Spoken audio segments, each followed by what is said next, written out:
नमस्कार, showman रतोड़ी analysis में आपका स्वागत है। जवाहरलाल नेहरू ने भारत को इस्लामिक राष्ट्र बनाने के लिए जो बुनियाद रखी थी, उस बुनियाद की एक ईंट आज खिसक गई है, उखड़ गई है। आप समझ गए होंगे मैं किस ईंट की बात कर रहा हूँ, कैसे उन्होंने इस्लामिक राष्ट्र की बुनियाद रखी थी, इस्लामिक भारत को ही इस्लामिक बनाने के लिए। नेहरू और कांग्रेस बड़े दानी थे। पूरा एक पाकिस्तान दे दिया धर्म के आधार पर कि भाई लोग, क्योंकि मुसलमान हिंदुओं के साथ नहीं रह सकते, उन्होंने कहा हमें अलग राज्य दे दीजिए, हमें अलग देश दे दीजिएगा, तो दे दिया गया। फिर भी नहीं वो हुआ तो पाक ऑक्युपाइड कश्मीर दे दिया। और भी चीन ने कहा कि भाई हमें दे दो, तो उन्होंने कहा चलो भाई ये वाली अक्सर चीन और इतने हज़ार वर्ग किलोमीटर नॉर्थ ईस्ट से लेकर के जो है यहाँ तक पूरा चीन को दे दिया। तो अब फिर जब पाकिस्तान बन गया तो उन्होंने कहा भाई ये तो ठीक है, आपने हमें पाकिस्तान दे दिया, लेकिन हम नहीं जाएंगे वहाँ, हमें यहीं रहना है और यहीं पर जो है हिंदुओं की छाती में जो है दाल डलनी है, तो हमें स्पेशल ट्रीटमेंट दो। हम लोग जो है दूसरी सबसे बड़ी जनसंख्या है। उन्होंने कहा बोलो क्या चाहिए, कहना वक्फ बोर्ड दे दो हमें। ये क्या होता है कि जो हमारे बादशाहों की और सुल्तानों की जो ज़मीन थी या जो उनके मकबरे थे या जो कुछ भी था, वो सब हमें दे दीजिएगा। मगर लोग मैं बना रहा हूँ, उन्होंने वक्फ बना दिया, वक्फ बोर्ड बना दिया। फिर आगे का आपको पता ही है किस तरह से जो है ये सब हुआ। तो हालत ये हो गई थी कि शुरू से लेकर आखिर तक, जब से कांग्रेस बनी, जब से भारत का भारत जब से स्वतंत्र हुआ, तब से लेकर के लगातार उनके पास एक ही काम था, नारा था गरीबी हटाओ, और काम था अपीसमेंट, यानी किसी तरह इनको खुश रखो इनको। क्यों? क्योंकि इनके खुश रहने से उनको लगातार सत्ता मिलती है। हिंदुओं को उनको पता था कि हिंदू तो विभाजित रहेंगे, ब्राह्मणों को कर दो, ठाकुरों को अलग कर दो, ओबीसी को अलग कर दो। हालांकि ओबीसी तो बाद में बने जब मंडल आयोग हुआ, लेकिन दलितों को अलग कर दो। तो इस ढंग से विभाजन करके उनका ये तो अलग रहेंगी, लेकिन इनको नहीं नाराज़ करना है, हमें जो भी देना इनको देना है। तो फिर ये बोर्ड दिया गया। आगे आपने देखा कि इस बोर्ड में नेहरू के जो वंशज थे उन्होंने कितना इसमें बदलाव कि जिस ज़मीन पर, जिस इमारत पर वो हाथ रख दें कि ये मेरी है, तो वो उनकी हो जाती थी। लगभग पूरा बस सिर्फ इतना ही उन्होंने एक कृपा करी कि पूरे भारत को नहीं बोला कि ये हमारा है, क्योंकि ये चीज़ें जो ऐसे थे कि पूरे भारत का इस्लामीकरण कर दिया जाए। तो खैर, तो अभी आपने देखा कल जो वक्फ बोर्ड है उसमें संशोधन हो गया और एक नया एक्ट बना दिया गया उम्मीद करके। अब मैं इसमें कुछ चीज़ें आपको बताता हूँ। ये तो सब आपने देख ही रहे। कल लोकसभा में पास हो गया था, आज राज्यसभा में। आपको याद होगा पिछली बार एक CAA कानून बनाया गया था, सिटीजनशिप अमेंडमेंट एक्ट, उन लोगों के लिए था जो पाकिस्तान, बांग्लादेश या अफगानिस्तान में जो अल्पसंख्यक हैं और पीड़ित हैं, वो धर्म के आधार पर, जैसे यहाँ पर धर्म के आधार पर ये लोग हिंदू पीड़ित हैं और ये विशिष्ट वर्ग के, वैसे वहाँ के लोग हिंदू, सिख, जैन ये सब पीड़ित होते। तो वो भाग करके यहाँ आए। आपने कोई देखा यहाँ से भागते हुए? कोई नहीं देखा होगा, लेकिन वहाँ से सब भाग करके आते हैं। अगर सीमा खुल जाए तो सारे के सारे भाग जाते हैं। वहाँ की कहानियाँ आपको पता है किस तरह से हिंदुओं की जो है पॉपुलेशन कम हो गई। तो जैसा उसका विरोध हुआ था, याद रखिएगा आप, बाद में दंगे हो गए थे, बाद में उन्होंने दंगे कर दिए थे, पूरे दिल्ली को 53 लोग मारे थे। तो सरकार ने उसे एक सबक सीखा। उनको तो तब लगा कि भाई ठीक है, CAA है, हर कोई इस बात को जानता है कि किस चीज़ के लिए, तो इन्होंने इसको ट्विस्ट दिया जो विपक्ष है। क्योंकि मैं कह रहा हूँ, मैं तो हमेशा मानता हूँ ऐसा विपक्ष दुनिया में किसी दुश्मन मुल्क को भी न मिले जैसे भारत में है। तो उन्होंने यही भड़काया मुसलमानों को कि इससे तुम्हारी जो है नागरिकता चली जाएगी। और पूरा आपने देखा किस तरह से शाहीन बाग और कई जगह यूपी और बाहर जो है ये धरने प्रदर्शन हुए, और शाहीन बाग का तो हिंसक हो गया था। बाद में अल्टीमेटली जो है 53 लोग मारे गए, 53 हिंदू मारे गए। तो उस समय क्या था कि जो ये सरकार समझती थी कि ये तो कोई बहुत ऐसा नहीं है, किसी मुसलमान के खिलाफ नहीं है, ये नहीं है, वो समझाने भी पड़ रही, मतलब उनको जरूरत नहीं पड़ी। लेकिन इस बार इन्होंने एक सही नीति अपनाई। क्या अपनाई?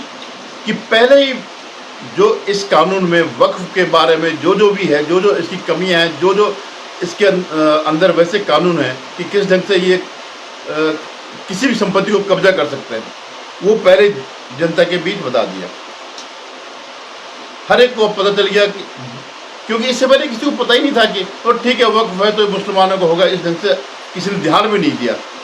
जैसे क्या हुआ था जब जम्मू कश्मीर में किस तरह से हिंदू को प्रताड़ित किया गया, किस तरह से हुआ, तो बाकी हिंदुस्तान में इस बात का कोई फर्क नहीं पड़ रहा था, ना उनको पता था, ना कोई फर्क पड़ रहा था।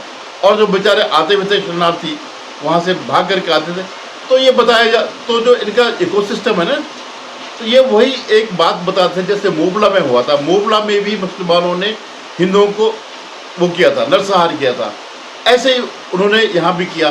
तो वहाँ पर गांधी और जितने भी ये थे कथित सेकुलर, जो इनके चरणों में गिरे रहे, तो उन्होंने क्या बताया कि जो हिंदू थे वो जमींदार थे और जो मुस्लिम थे वो लेबर थे और ये उनका शोषण करते थे, इसलिए उन्होंने मारा, जस्टिफाइड कर दिया उन्होंने। वही नीति फिर इन्होंने कश्मीर अपनाई कि जो कश्मीर में सारा व्यवसाय इनके पास है और उनको मजदूर है और उनके अंदर एक आक्रोश था। यानी अगर आपके अंदर आक्रोश है, सपोज माना मैं अगर एक बार सही भी है तो उनको मार दो। तो ये तो वही नीति उन्होंने जो है, जो कश्मीर है वही यहाँ पर भी उन्होंने करी, बहकाना शुरू कर दिया। और यहाँ जो सीए के टाइम पर उन्होंने यही बात वो करी कि ये जो है मुसलमानों को वो नहीं देंगे। तो अब की बार इन्होंने पहले पूरा नैरेटिव सेट कर दिया कि ये सब कुछ इसमें हो रहा है। वो भारत की जो संसद की बिल्डिंग है, जो संसद का वो है, वो उसको भी उन्होंने अपना दावा उसमें किया, मतलब और चीज़ें छोड़े कि वो तमिलनाडु में एक 1500 साल पुराना मंदिर और ऐसे हजारों एकड़ ज़मीन जो है किसानों की अपनी घोषित कर दी।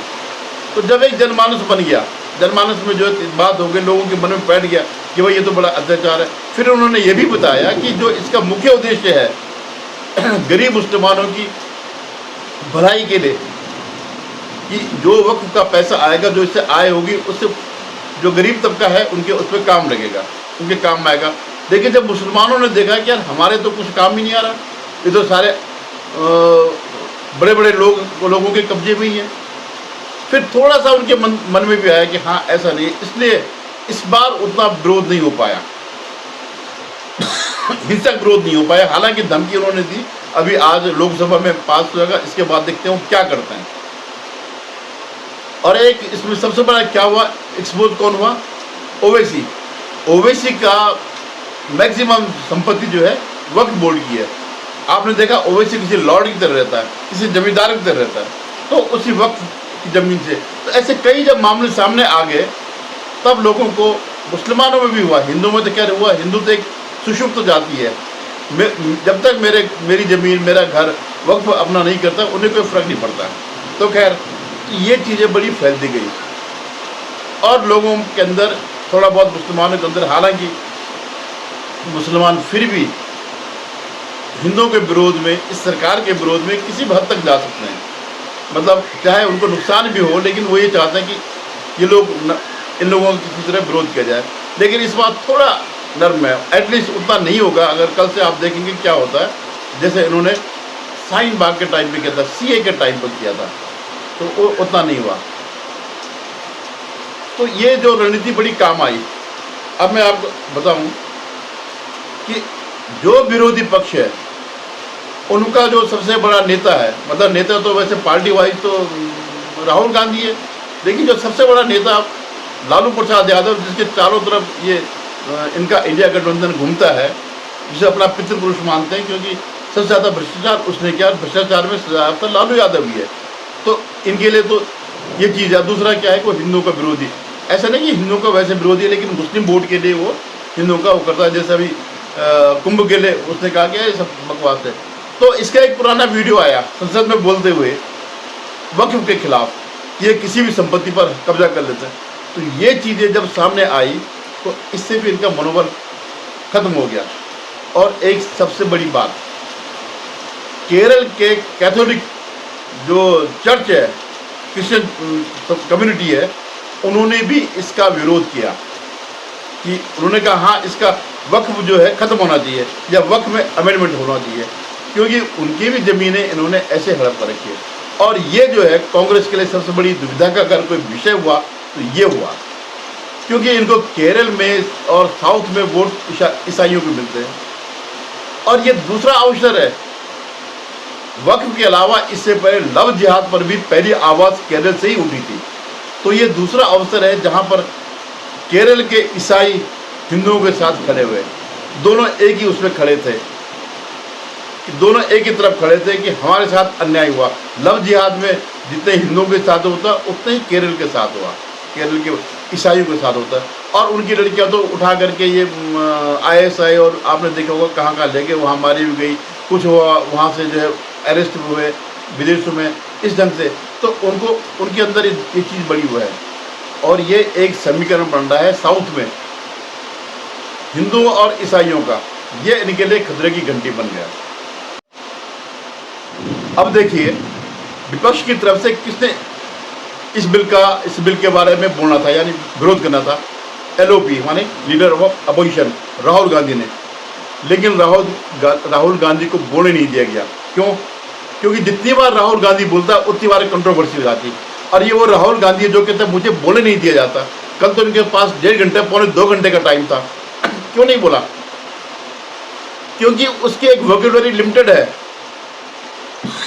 राहुल गांधी कुछ ही चीज़ बोल सकता है, BJP RSS इनके खिलाफ बोल सकता है, हिंदू हिंसक होते हैं, और अडानी अंबानी पूंजीपति और जातिवाद और जातिगत जनगणना, इसके अलावा उसे कुछ नहीं आता।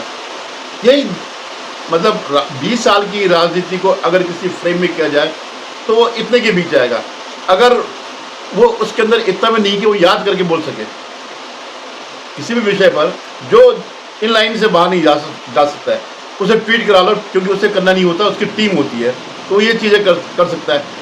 तो इसलिए कांग्रेस ने पकड़ के रखा कि देख भाई तू नहीं बोलेगा, और ना ये वो बोलेगी प्रियंका गांधी। तो ये जो है जैसे चर्चा शुरू हुई अपना चले गए उत्तर। खैर उनको पता है कि अगर 20, 25, 30 मिनट बोलेगा या तो इररिलेवेंट, अगर इसने टॉपिक पे बोला तो ऐसा कुछ बोल देगा कि उनको लेने के देने पड़ जाएंगे। जिन मुसलमानों को ये खुश करते हैं उनको जो है गले गले आ जाएगी। जैसे इसने एक बार वहाँ बोला था विदेशों में जा करके कि हम एक दिन आरक्षण खत्म करेंगे, तो उस पर एक बड़ी कंट्रोवर्सी हो गई, तो इसने इसको पकड़ के रखा।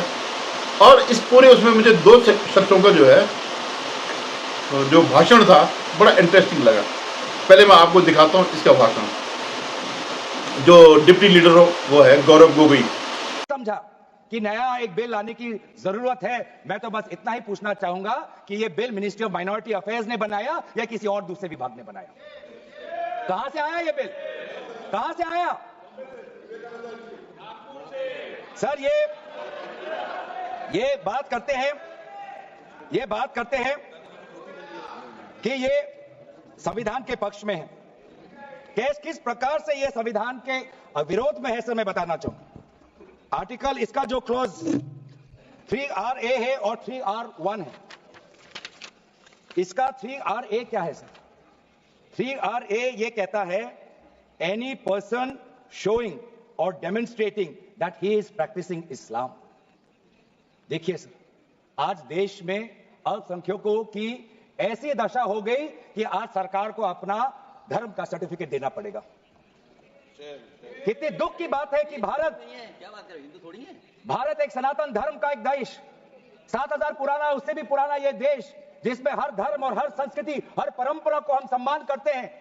आज सरकार को ये हमें सर्टिफिकेट देना पड़ेगा कि हम किस धर्म को हम विश्वास रखते हैं। तो अभी आपने वीडियो में देखा होगा गौरव गोगोई ने क्या कहा। उसने एक बात भी इस बिल के संबंध में नहीं कही, इधर उधर की बातें सारी कही, और अपनी तरफ से कि ये धारा वो धारा और ये इसको ख़त्म कर दिया। अरे भाई संशोधन तो इसीलिए लाया गया। और कह रहे साहब इसमें तो कोर्ट ने भी कहा है। कोर्ट ने क्यों नहीं कहा? कोर्ट ने जो भी फैसला दिया उसी बिल पे जो तुमने जो ऐसा बिल बनाया था एक अधिकारवादी, अधिनायकवादी बिल बनाया था, तो उसके आधार पर ही दिया उन्होंने, कोई अपने घर से थोड़ी दिया उन्होंने। जो तुमने बिल बनाया उसके आधार पर ही वो दिया कि इसको वो डिक्लेयर करने की जरूरत नहीं। दूसरी बात कह रहे कि साहब कि इसमें दे रखा कि जो आदमी प्रैक्टिसिंग मुसलमान ना हो, कम से कम 5 साल तक वही ज़मीन को वो दे सकता है, वक्फ को दे सकता है। तो भाई जब ये बिल ही मुसलमान के लिए है तो फिर वही तो देगा, इसमें तुम्हें क्या दिक्कत है? जब इसका पूरा स्वरूप जो है वक्फ का जो है सिर्फ मुस्लिम के लिए है तो फिर ये बिल्कुल सही है। नहीं तो आप जो है लोगों को ठग करके विदेश से पैसा मंगा करके ये सब करके और हेरा फेरी करोगे, या क्या पता किसी का भी जो है फर्जी वो बना दी और वो कर दिया, वक्फ को दिखा दिया कि वो वक्फ की है। तो जो यहाँ तो तुम कहते हो कि साहब इसमें जो है हिंदू का क्या काम है, गैर मुस्लिम का क्या काम है? गैर मुस्लिम का कोई काम नहीं है, लेकिन गैर मुस्लिम का पैसा तुम लोगे, गैर मुस्लिम का दान तुम ले लोगे, गैर मुस्लिम की ज़मीन तुम ले लोगे। तो ये जो है ये लोग क्या है मानसिक रूप से वो है दिवालिया है, बौद्धिक रूप से दिवालिया है। उसका दूसरा उदाहरण इसका है, ये जो सेकंड पार्टी है विपक्ष की सबसे बड़ी, अखिलेश। आपको हंसी आएगी, मैं अभी आपको वीडियो दिखाता हूँ, ये आप वीडियो भारतीय जनता पार्टी के अंदर मुकाबला चल रहा है कि खराब हिंदू कौन बड़ा है। और ये बात अध्यक्ष महोदय मैं ऐसे ही नहीं कह रहा हूं। जो पार्टी ये कहती हो कि दुनिया की सबसे बड़ी पार्टी है, अध्यक्ष महोदय वो अपना राष्ट्रीय अध्यक्ष नहीं चुन पाए अभी तक।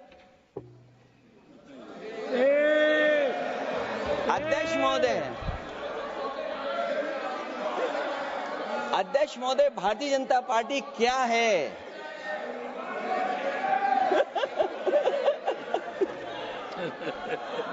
जी मैं अखिलेश जी ने बहुत हंसते हंसते कहा है, इसको हंसते हंसते जवाब देना। ये सामने जितनी पार्टियां हैं उनका राष्ट्रीय अध्यक्ष उन 5 लोगों को ही चुनना है परिवार के। हमें माननीय अध्यक्ष जी करोड़ों सदस्यों में से 12-13 करोड़ सदस्य प्रक्रिया कर कर चुनना है तो देर लगती है। आपके यहां जरा भी देर नहीं लगेगी। मैं कह देता हूं अभी 25 साल तक आप अध्यक्ष हो जाओ, नहीं बदल सकता। अभी आपने अखिलेश का को देखा, वीडियो देखा होगा, दिख गया ना उसमें क्या कह रहा है। आप बात कर रहे हैं, आप खिलाफत कर रहे हैं वक्फ बिल की जो अमेंडमेंट आ रहा है, और बोल रहे हैं कि साहब बीजेपी ऐसी पार्टी अपना अध्यक्ष तक नहीं चुन रही है। और क्या करारा जवाब दिया अमित शाह ने, फिर वो कान पकड़ रहा और जो हाथ जोड़ रहा, माफ़ी मांग रहा। तो ये इनका बौद्धिक स्तर है, दिवालियापन है। किसी भी अब ज़्यादा तो हमने देखा नहीं, जरूरत नहीं, क्योंकि मुझे पता है ये सब है, लेकिन जो इम्पोर्टेंट तो यही थे। बाकी इनका सारा मतलब जितने भी बोला टीएमसी वालों ने या किसने बोला या किसी और पार्टी ने बोला, सब इररिलेवेंट, उससे कोई संबंध नहीं है। सिर्फ ये बीजेपी जो है समाज में वो कर रही है, हिंदू मुसलमानों को बांट रही है। अरे हिंदू मुसलमान क्या बांटना है? अगर बंटे हुए नहीं होते तो 2 राष्ट्र क्यों बनते? मुसलमान अपने लिए अलग राष्ट्र की मांग क्यों करता? तो ये तो कोई लॉजिक नहीं हुआ। वो तो खुद ही मानते हैं इस बात को, और उनका सच्चा मुसलमान जो कभी भी ऐसे देश में नहीं रह सकता जहाँ उनका सत्ता ना हो। चलिए ठीक है, जो हो रहा। आपसे निवेदन, आप मेरे चैनल को सब्सक्राइब करिएगा, शेयर कीजिएगा और कमेंट भी जरूर करिएगा। धन्यवाद।